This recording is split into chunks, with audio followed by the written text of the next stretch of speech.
It's time for project 2. So we're going to go ahead, open up Chrome, go to Google Docs, log into your account, and we're going to need to add an app.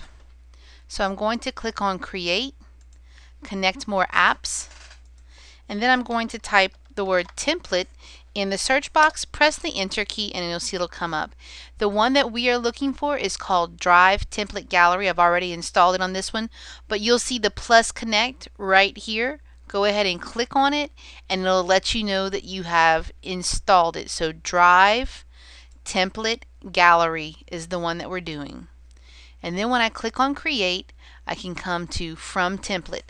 Templates are pretty great because once I create them and I can save them into Google Docs, I can have it to where my students can access them, but they can't change my original form.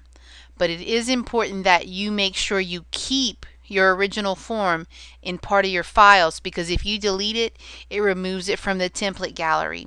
So I'm going to scroll down, and the one that I'm looking for is Things I Like. That's the template we're using today.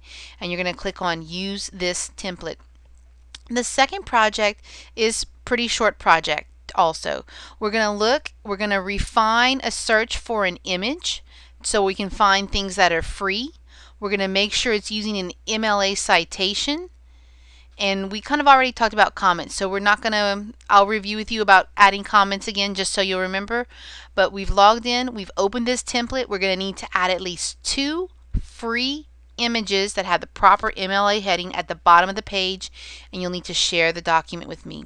So we'll come back to our file, and I'm going to click at the end, kind of get underneath everything. I'm going to go ahead and center my stuff.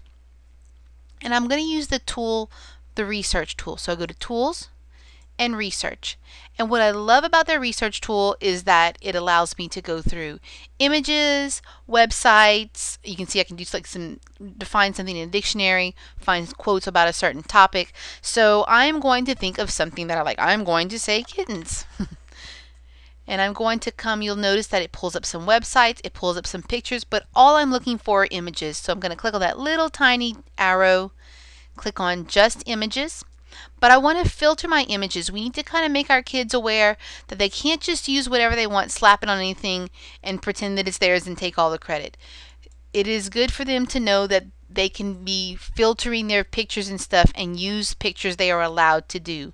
So all that I did was click on the little down arrow underneath my search box.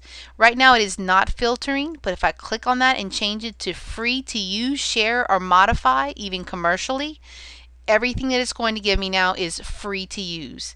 And you can see the citation form it has is defaulting to MLA. APA and Chicago are my other styles. So I'm going to go there and I'm going to pick, oh, those are some cute little kittens. I'm just going to click the image and drag it right onto my page. Ta-da! Just like in Office, if I click on it, which of course it's not letting me do now, here, click and drag, I can resize things. If I click on fixed position, then I can start moving things around. But you'll notice that it's got this little number 1 behind it. And if I scroll to the bottom of my page, I see that it has automatically done an MLA notification or notation at the bottom of my page as a footnote. So let's see, if I go after that one, I'm going to think of something else. Let's see, I like kittens and I like dancing.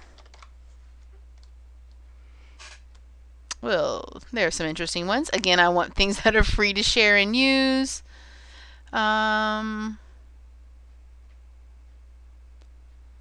Maybe none of those pictures. Okay, we'll go with this one. I like this one. Again, I'll click and drag it on.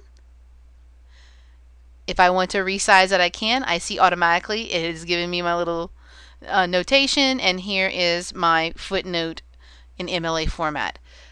That is all that I need to have on my page for the second project. So I'll click on Share. Remember, type my email address at the bottom.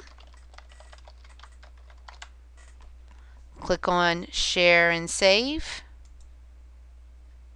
And once you see my name pop up, you are done with your assignment.